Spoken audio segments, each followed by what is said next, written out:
Pemerintah Kota Banjarmasin meluncurkan 2 unit mobil ambulans gratis yang diserahkan kepada Puskesmas Sungai Andai, Banjarmasin Utara dan Puskesmas Mantuil, Banjarmasin Barat. Peluncuran 2 unit mobil ambulans gratis dilakukan bersamaan dengan peluncuran aplikasi layanan kesehatan berbasis digital Nambengaran Yadok di Puskesmas Sungai Andai, Jalan Sungai Andai, Banjarmasin Utara, tengah hari Selasa 29 Juli 2025.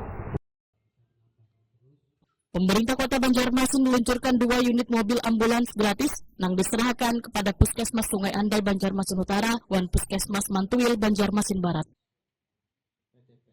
Peluncuran 2 unit mobil ambulans gratis dilakukan bersamaan dengan peluncuran aplikasi layanan kesehatan berbasis digital Nambengaran Yadok di Puskesmas Sungai Andai, Jalan Sungai Andai, Banjarmasin Utara, tengah hari Selasa 29 Juli 2025. Anggota Ombudsman RI YK Hendra Fatika wahitakan di Prima TV memadahakan ambulan gratis yang diserahkan kepada 2 puskesmas di Banjarmasin ini penggunaannya harus tepat sasaran.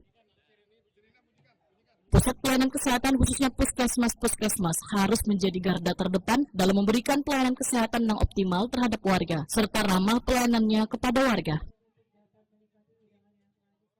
Pertama, salah satu pelayanan terdepan di bidang kesehatan itu ada di puskesmas.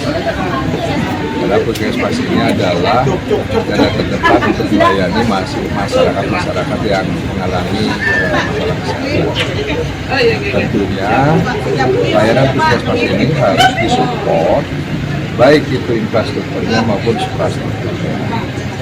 Dalam menyiapkan suprastrukturnya itu misalnya adalah dengan menyiapkan sumber daya manusia yang ramah. Karena salah satu keluhan dari semua puskesmas yang ada di Indonesia itu adalah sulit ramah.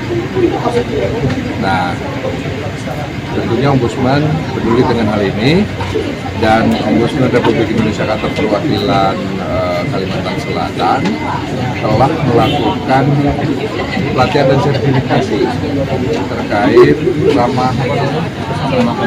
ramah pelayanan publik, sehingga SDM di sini sudah mendapatkan sertifikasi dari Ombudsman. Nah, nanti kalau ada kasus setelah diberikan sertifikasi ternyata pelayanannya masih cemberut gitu ya, tidak ramah, lapor ke Ombudsman. Nah, kita cabut untuk sertifikasinya atau kita perlu buat pelatihan ulang. Yang kedua adalah kami juga melihat bantuan infrastruktur apa, sarana-sarana apa yang diperlukan dalam rangka tadi fokus kepada layanan pemeriksaan gizi dan pemeriksaan Wali Kota Banjarmasin Muhammad Yamin memadahkan disalurkannya ambulan gratis ini sebagai upaya pemerintah untuk memenuhi kebutuhan warga akan layanan kesehatan yang cepat dan mudah diakses.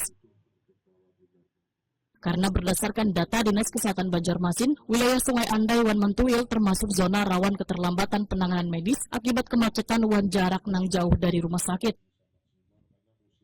Sehingga ketersediaan ambulan ini diharapkan dapat mempercepat waktu respon dan mengurangi resiko kematian akibat keterlambatan pertolongan pertama. Kami tadi adalah melaksanakan serah terima 2 unit ya, 2 unit ambulan di Kecamatan Banjarmasin Utara, khusus untuk puskesmas Sungai Andai. Ya, ada 2 unit ini diserahkan untuk bisa dijadikan dan dimanfaatkan untuk masyarakat Kota Banjarmasin apabila ada pengawat darurat untuk dibawa berobat. Yang kedua, sekaligus kami juga meluncurkan aplikasi Halodoc, Yadok itu yang kita luncurkan. Ini juga mudah-mudahan juga bisa bermanfaat. Aplikasi ini untuk digunakan sebagaimana mestinya untuk memberikan pelayanan dari kesehatan di bidang kesehatan.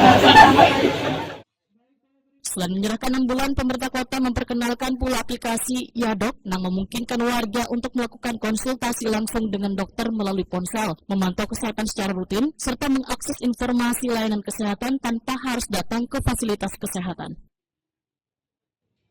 Program ini merupakan kolaborasi antara Dinas Kesehatan Banjarmasin dan Dinas Komunikasi Informatika dan Statistik Banjarmasin.